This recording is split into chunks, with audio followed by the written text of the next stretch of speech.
សួស្តីបងប្អូនទាំងអស់គ្នា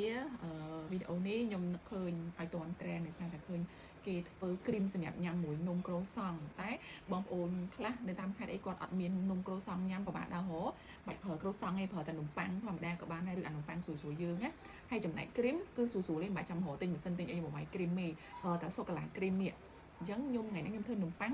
ជ្រលក់សូកូឡាគ្រីមចង់ដឹងថារសជាតិមិននិយាយរួមទៅអាហ្នឹងលើកទី1ដូចគ្នាខ្ញុំអត់ទាន់ដឹងថាជាតិវាមិនទេបងប្អូនចាំសាក់ទៅទាំងអស់គ្នាគ្រឿងផ្សំខ្ញុំប្រើប្រាស់សូកូឡារបស់ Coffee នេះគេសូកូឡាសេកណៃហ្នឹងខ្ញុំយកសូកូឡារបស់ Coffee អានេះក៏ចាប់មកវិញអញ្ចឹងហើយជាមួយនឹង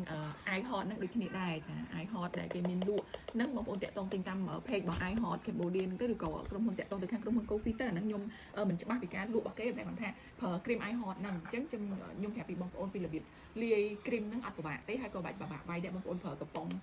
coffee shake and ice ហ្នឹងទៅចាហើយបងប្អូនចាក់ ice hot នេះ cream ice hot នេះចូលអានេះដោយសារតែខ្ញុំលាងទឹកហ្នឹងទៅវាឃើញអត់សូវថ្លាហ៎ខ្ញុំចាក់ cream ice hot ហ្នឹងទៅក្នុងកម្រិត90 ml ទៅបងប្អូនយកចាំបានច្រើនដាក់ច្រើនឥឡូវដាក់100ហ្មង110ហ្មងព្រោះយើងត្រូវក្លុកនេះដាក់100បានទេនេះខ្ញុំដាក់ cream ហ្នឹង100ចា100 ml ហ្នឹងហើយបន្ទាប់មកទៀតគឺទុកម្ដុំសិនខ្ញុំចាប់ដើមយកសូកូឡាតកក shake and ice ហ្នឹងយកមកដាក់ចូល cream ហ្នឹងហើយនេះសិនហើយនេះភ្លេចណែនាំនេះគឺជាអ្នកចាំភ្លក់ហើយកូនស្រីធំរបស់ខ្ញុំគឺជាអ្នកថតនិយាយរួមទៅក្រុមការងារខ្ញុំគឺមានគ្នាប៉ុណ្្នឹងឯងបងប្អូនឥឡូវហើយរួចរាល់ហើយយើងចាប់ផ្ដើមចាក់ម្សៅសូកូឡានឹងចូលខ្ញុំលើកទី1ដូចគ្នាជាមួយចង់ដឹងរសជាតិវាមិនអញ្ចឹងខ្ញុំក៏អត់ដឹងដែរចាបន្ទាប់ពីចាក់ចូលរួចហើយមូលវាមកបងប្អូនមូលឲ្យបងប្អូនចាប់ដាក់ក្លុកវាឲ្យវាចូលគ្នាល្មួតរវាងគ្រីមរបស់ ice hot ជាមួយនឹងម្សៅសូកូឡាតែសូកូឡាហ្នឹងគឺយើងអាចយកទៅឆុងញ៉ាំដោយទឹកត្រជាក់ដោយ coffee shake ណាដូចគ្នាដែរហ្នឹងហើយបងប្អូនក្លុកវាចឹងណានេះហ្នឹងក្លុកវាបន្តិចមកឲ្យវាបែកចូលគ្នាមកហើយចាប់ដើមចាក់ចូលនេះបានណាអូខេចាំមើលនេះយើងមើលសាច់គ្រីមមកចង់ដឹងថាគ្រីមហ្នឹងវាដូចអូ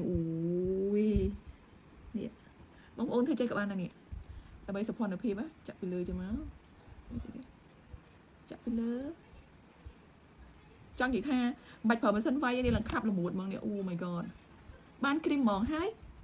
អាហ្នឹងបងប្អូនយកទៅ top up ធ្វើជាសូកូឡាដូងគ្រីមក៏បានដែរគ្រាន់តែថាដាក់ទឹកកកហើយដាក់ទឹកដូងហើយចាក់អាហ្នឹងពីលើមកនេះឃើញទេខាប់ហ្មងខាប់ល្មួតហ្មងនេះអូ my god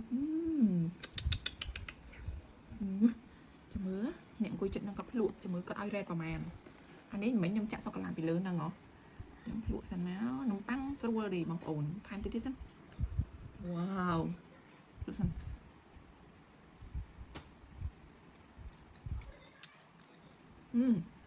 ឆ្ងាញ់អូយឆ្ងាញ់មែនតើខ្ញុំឲ្យ red 10 លើ 10 ច្បាស់ខ្ញុំឲ្យកូនស្រីខ្ញុំភ្លក់សិន